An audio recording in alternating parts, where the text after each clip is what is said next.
Welcome to the Shulamite Podcast, an extension of Shulamite Ministries and Shulamite.com, with weekly interviews and teaching with author and speaker Martha Kilpatrick and hosted by John Enslow. This weekly podcast is a way to stay connected to the ministry. So come experience anointed messages, not giving just another method, but a living impartation. So even looking at Rachel and seeing that's all a part of the preparation. That's all the pointing towards the ultimate fulfillment. Mm-hmm. It's saying, this is how I'm going to do it. So you can go back in the Old Testament, you can go all the way through the Old Testament and New Testament. It's all pointing, hey, this is where we're going with this. That was a shock to me when I began to look at the Bible as the story of the bride and the King Jesus and the sitting on the throne. When I began, my life view became that. I could see the whole book is about this subject. The marriage of the Lamb, the preparation of the bride, the ruling and reigning, those who made it and those who didn't make it, those who ruled in this life. Not domination, that's evil. Not control, not intimidation, but service. And when the actual ruling and reigning is through the common service. I read Oswald today in his devotional, and he made the statement, Jesus' life was made up of menial tasks. And the scripture says, when he returns, is he going to find people working and serving? Are they going to be beating their fellow slaves? Are we going to find them preparing food when it was needed for others? So it's not that you go out and radically serve. It's where God takes you, what situation he puts you in, you have to become a servant. And the irony is, the Apostle Paul, all that he suffered, unbelievable experiences, shipwreck, bitten by a snake, left for dead, beaten countless times.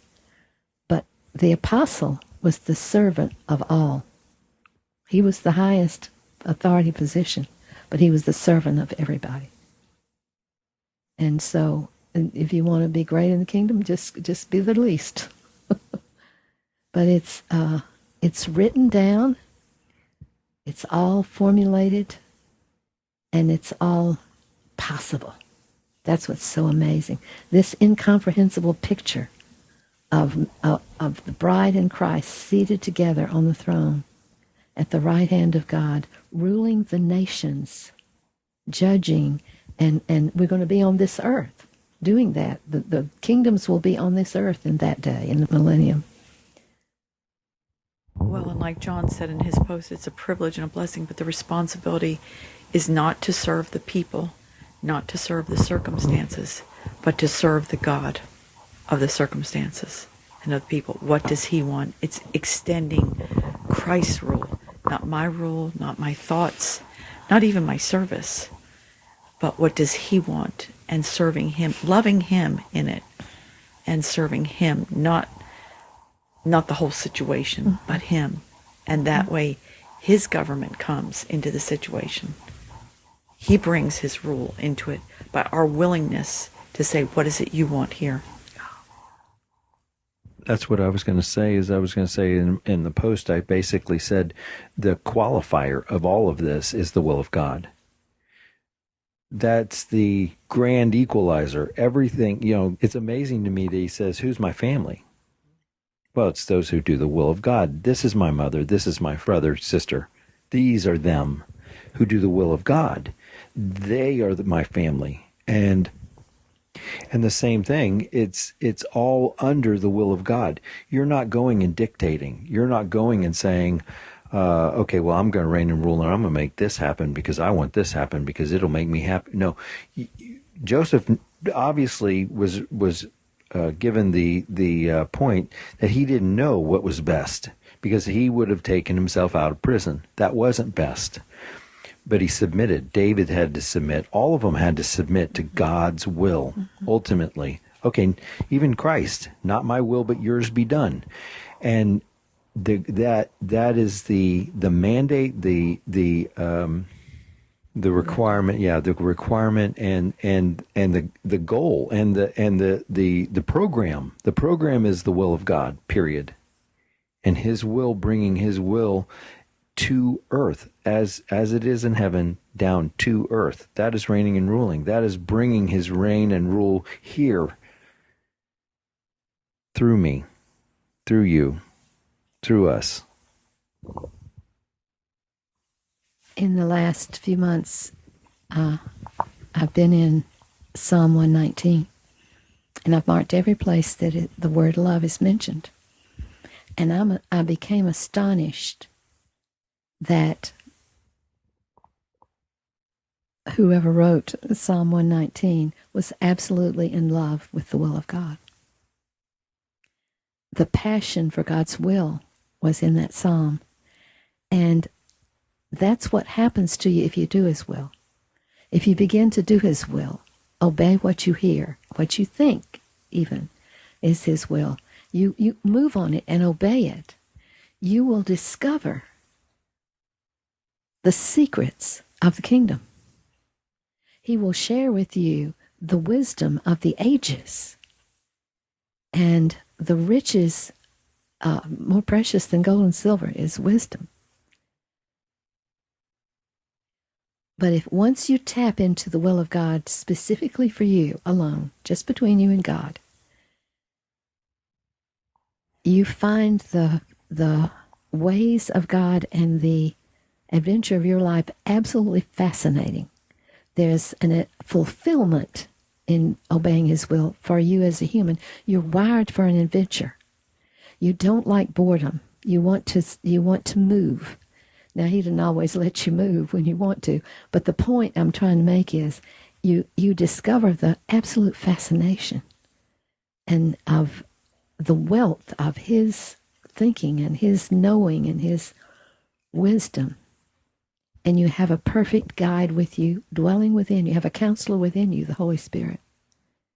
So there is you don't want to get there and realize what you missed for a donut or a piece of candy or something selfish that you lived for this world. You don't want to get there. That would be unbearable. And in Psalm 119, it talks about his commandments, but you change that word to his will. His will is his commandments personally to you. And but it's the greatest adventure there could possibly be.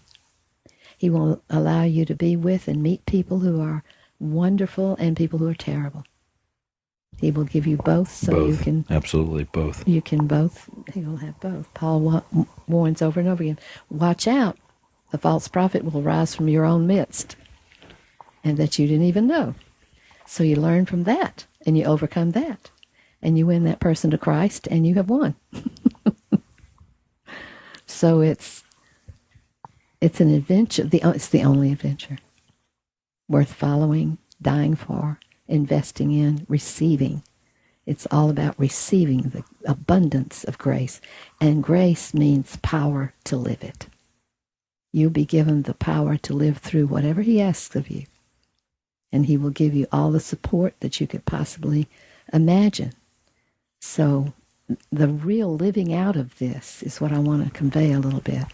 That it's much easier to go for the prize of the King than it is to live a good, productive, even ministering life that amounts to nothing. And that's what the church is full of today. We are enamored with the world, and the world has captured us. But there's a rising, and I believe in the current awakening. I believe in it fully. There is a rising up of passion to know God. Do you think, is that right? Well, you had a lady, a precious sister that follows us, and she's just really special. She called the other day, and she was saying that, she's from Arkansas. She said that she remembers you saying that, your prayer that you said, God, you have to shut all the thoughts that are the enemy and shut all my thoughts because I'm going to do what I hear. And I love that. I love that. And basically, you're going in faith that he is going to do it. And that's what you've done. You've committed to do his will. You've committed to be obedient. And then you said, okay, just make sure I hear your voice. You're my shepherd. Make sure I hear your voice. Thank you, John. That's many, many, many years ago. It is. And it's nice to remember it, because I remember what he would tell me to do. In the beginning, it was very simple. I want you to go down to the little cafe for lunch. And I went, okay. So I went, ordered my lunch. A man sitting next to me, I had on a cross, and it happened to be Christ on the cross, a little silver thing. He said, "Does that mean something to you? Does that really have meaning to you?" I said, "Oh, yes." And I don't remember now what I told him, but God took me there for that man. And I couldn't have orchestrated such an event if I had tried all day. I don't know what happened. Perhaps very little, perhaps a lot. But I just told him that I was born again, And then another time he said, "Go look in the back of your car." And I don't remember why I didn't want to do it, but I thought, I'll have to get up and put on shoes. But that was my leading, so I went. And I went to the back seat, and there was a little present. And I opened it. It was from someone very sweet. And I called her, and she said, "Oh, Martha, I thought you were hurt that I gave you a present. I thought you were mad at me." And it had been there several days, and I hadn't noticed it. But God wanted that person to be comforted and to know that she was not rejected. I said, "Oh, my goodness, no, I loved it." And of course not. I'm just so sorry I didn't see it. And she just had this big sigh of relief that she thought she was rejected, and I was offended with her.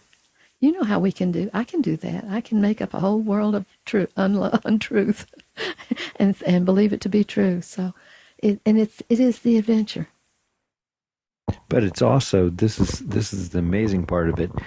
Those two examples are part of reigning and ruling, because you are being trained to reign and rule.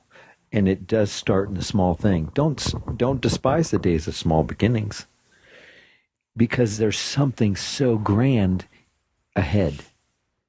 But he has to train you small. You don't immediately go and become the president, That's not it. No. You start small. You start with the momentary little things. Go to your car. Go to this restaurant. He's training us. Mm-hmm. That's how he's reigning and ruling. He was training you to reign and rule. And in the midst of it, he was using me. Absolutely. To somehow touch others. I couldn't, I'd love to touch people, but I couldn't orchestrate that. Only he did. So he will put you in the right place at the right time, and with enormous results if you live that life. And James says, don't look in the mirror and forget who you are. Be a doer of the word, not just a hearer. We hope you've enjoyed the Shulamite podcast. For all the latest from Shulamite Ministries, please visit us at Shulamite.com, where you'll find Martha's daily devotions, posts from GetAlongWithGod.com, and the online library of all of Martha's writings. At Shulamite.com, downloading the free Shulamite app is easy, and LivingChristianBooks.com is only a click away. Thank you for joining us on this journey to discover a God worth knowing.